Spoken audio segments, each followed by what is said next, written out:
আজকে আমি যেই রেসিপিটা নিয়ে এসেছি এটা একটা ডেজার্টের রেসিপি।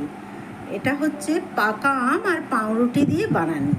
এখন পাকা আমের সিজন, তাই মনে হলো একটা পাকা আম দিয়ে কোনো একটা মিষ্টি বানানো যাক। বাড়িতে থাকা 4টে উপকরণ দিয়ে এই মিষ্টিটা খুব সহজেই বানিয়ে নেওয়া যায়। তো কীভাবে আমি এটা বানিয়েছি সেটা জানতে গেলে আমার পুরো ভিডিওটা দেখতে হবে।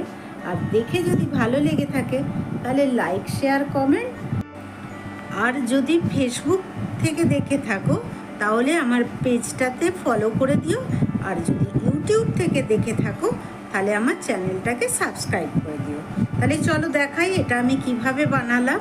এটা বানানোর জন্যে প্রথমে আমি গ্যাস জ্বেলে তার মধ্যে কড়া বসিয়ে 1 চামচ ঘি দিয়েছি। আর তার মধ্যে একটা ছোট বাটির 1 বাটি সুজি আমি ওর মধ্যে দিয়ে দিলাম। দিয়ে সুজিটাকে খুব ভালো করে ভেজে নিতে হবে। সুজিটাকে নেড়ে নেড়ে ভালো করে ভেজে নিতে হবে।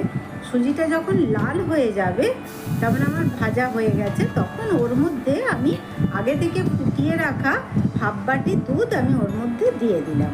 তো দুধটা যখন একটু ঘন হয়ে এলো ওর মধ্যে আমি 2 চামচ মিল্ক পাউডার দিলাম আর দিলাম 2 চামচ মতো চিনি। এটাকে ভালো করে মিশিয়ে নিলাম আর এটা একটু শুকনোও করে নিলাম।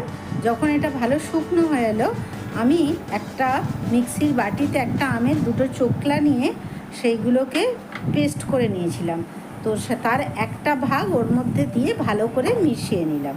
নিয়ে যখন এটা ভালো করে মিশ্রণটা শুকিয়ে এলো, মানে কড়া থেকে এরকম উঠে আসছে, তার মানে আমার ওই পুরটা রেডি হয়ে গেছে। এবারে গ্যাসটা অফ করে ওটা ঠান্ডা হবার জন্যে রেখে দিলাম। আর অন্য একটা পাত্রে আমি খানিকটা দুধ দিয়েছি। দুধটা ফুটে উঠলে তার মধ্যে কিছু বাতাসা দিয়ে দিলাম।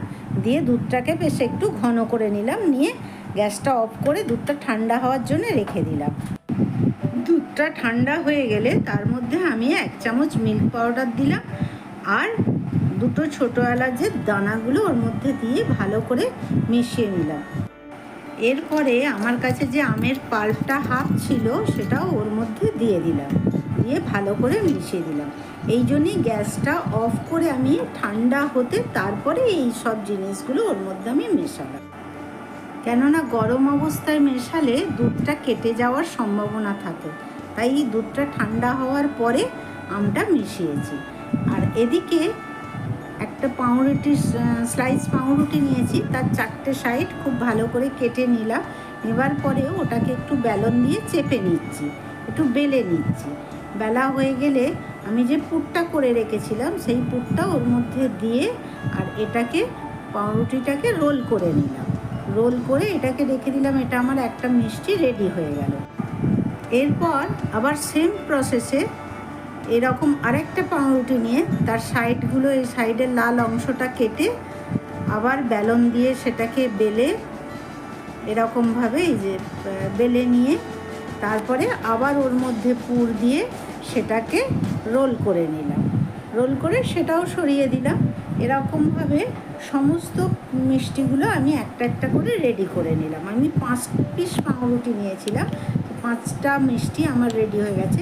এবারে যেই ক্ষীরটা আমি তৈরি করে রেখেছিলাম সেটা এবারে এর মধ্যে দিয়ে দিলাম, ভালো করে এর মধ্যে ছড়িয়ে ছড়িয়ে দিয়ে দিলাম। এবারে এটার ওপরে আমি কিছু কাজু বাদাম, পেস্তা আর আমন্ড নিয়ে সেটাকে ভেঙে রেখেছিলাম, সেটাকে এবারে এর মধ্যে ছড়িয়ে দিলাম। দিতে এটা আমার পুরো মিষ্টিটা রেডি হয়ে গেল। এটাকে এবার আমি ফ্রিজের মধ্যে 2 ঘন্টার জন্য রেখে দিয়েছিলাম, কারণ মিষ্টি একটু ঠান্ডা হলেই ভালো লাগে।